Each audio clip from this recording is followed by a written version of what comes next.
We'll start with the Notre Dame Fighting Irish. Last season, 9-4 in Marcus Freeman's first year. It didn't start out well. Remember, he lost his bowl game, lost the first two games. He was 0-3 as the head coach of Notre Dame in his first three games. But things quickly picked up after that. Let's go on and pull it up on your screen here so you can see what I'm looking at. 7.81 and 4.19 was their overall post-game win expectancy last season. So they were expected to win about 8 games, and they did.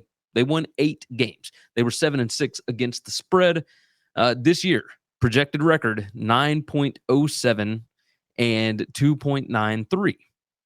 Now, okay, ignore that conference record that I've got up there. They were not 1-2 in their. They're not in a conference. You look at the overall numbers; they were not explosive on offense. They weren't great at stopping explosive plays on defense. But this team was incredibly efficient last season. Just good gracious. Number 65 in returning production. They're bringing back over 62%. And this is adjusted returning production. So they've got guys that are coming in that have experience, right? We'll talk about that on defense for sure here in just a minute. The offense, number 94 in adjusted returning production. So you lose guys like Buckner and Pine, who were all of your quarterback stuff, but then you replace them with Hartman. You're losing running back Logan Diggs. You lose tight end Michael Mayer. That's a lot of production. Just a lot of production right there. And then, of course, on defense, number 26. So you were expecting a really, really good defensive effort out of this bunch this year. Almost 73% adjusted returning production. Again, number 26 in the country. Let's start off with offense. You got Sam Hartman coming in from Wake Forest. He's going to replace Pine, who went to Arizona State, and Buckner, who went to Alabama. They were next to last in explosiveness. I just brought that up. The question that we've got this season with Sam Hartman coming in is, can the wide receivers, Thomas and Merriweather, who people have been raving about this spring, can those guys change that? Are they explosive enough? Can they get down the field to be able to do that? One of the issues that you might have is your new offensive coordinator is Gerard Parker, right? You tried to go out and get some big name guys, Andy Ludwig, etc., and you couldn't get it done, so you had to promote from within. And the connection here between Marcus Freeman and Parker is, of course, Parker was the Purdue interim head coach when Freeman was on staff back in 2016. So there is some connection there. But Parker was the OC at West Virginia in 2020 and 2021. They were number 85 in yards per play in 2020, and then they got worse, number 92 in 2021. So they were somewhat efficient, but not a great overall offense, which is why he was the tight ends coach at Notre Dame, right? He had the connection. Has he learned enough? Can he replace, or not replace? Can he learn from his mistakes in the past and be a better offensive coordinator? That is yet to be determined, but we shall see. They're returning both tackles and the center. They're losing both guards, so that sucks. But you do have, you do at least have talent at that position. You're losing your offensive line coach that had been there forever, so we'll see what the offensive line looks like. But we're still expecting a pretty strong OL. Then, of course, you've got the running back Audric Estime. If I pronounce it wrong, y'all forgive me. Just forgive me.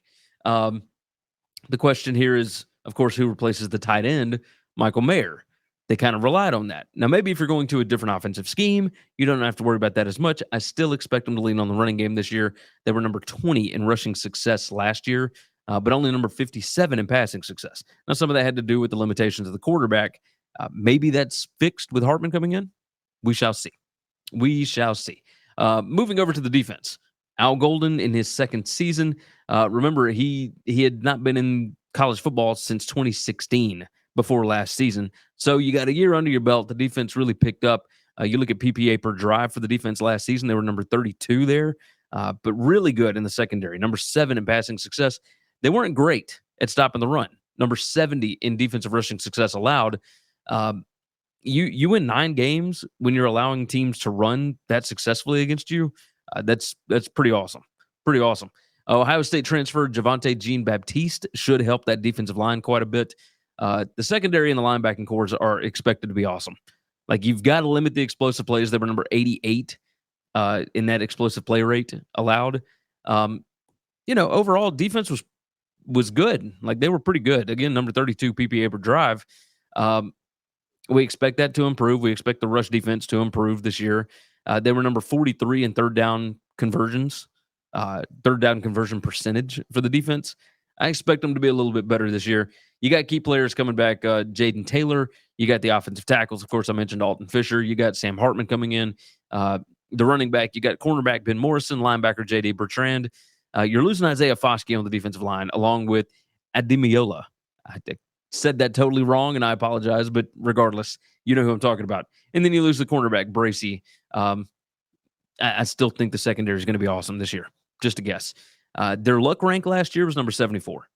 They weren't the luckiest team. You look at that turnover margin, number 87 last year. That needs to improve. You can't beat yourself over and over. Let's talk about keys to the season here. Oh, they're projected favorites, by the way, in 10 games. The win total is sitting at 9 even. So you look at the schedule. I mean, it's pretty rough. It's pretty rough. You start out with a couple that you should win, and then you go to NC State.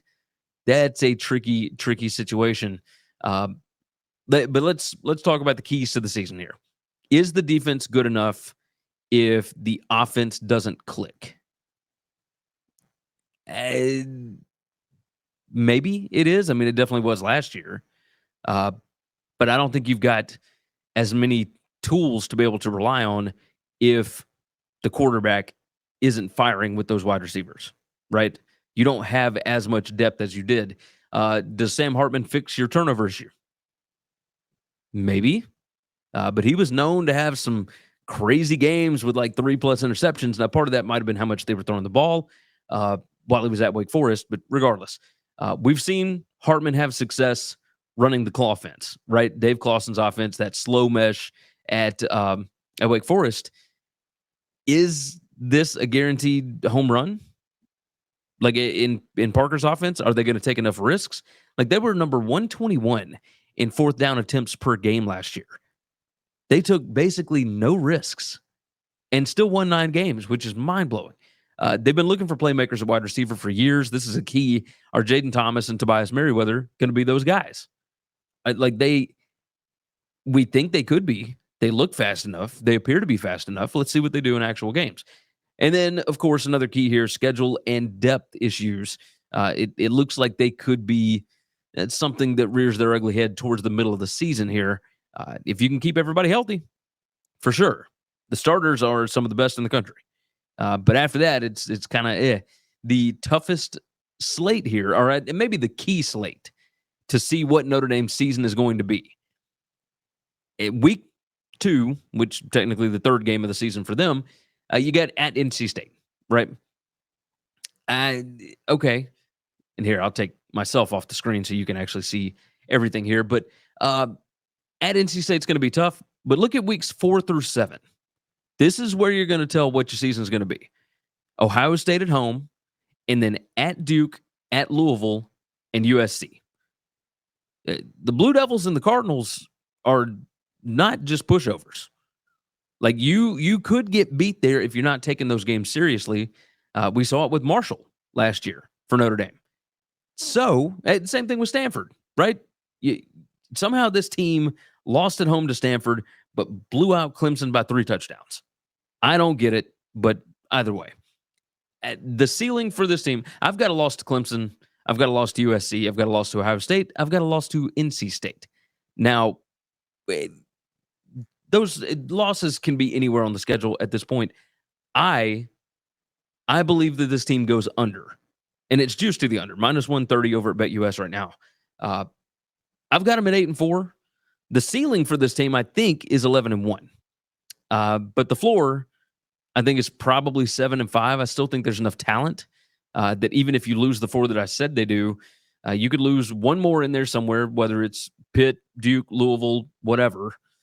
You could certainly see that happening. And then from there, I mean, we'll just have to see what happens. But yes, I've got 8-4 for Notre Dame in year 2 of the Marcus Freeman era. Maybe they make another another offensive coordinator change after this. We'll have to see.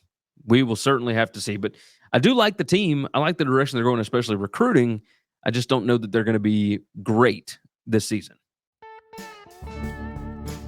Thanks for listening to Winning Cures Everything. Make sure and follow me on Twitter @GaryWCE. If you want to toss in a question, you can email me, Gary@winningcureseverything.com. Make sure and hit that subscribe button, and we'll see you next time.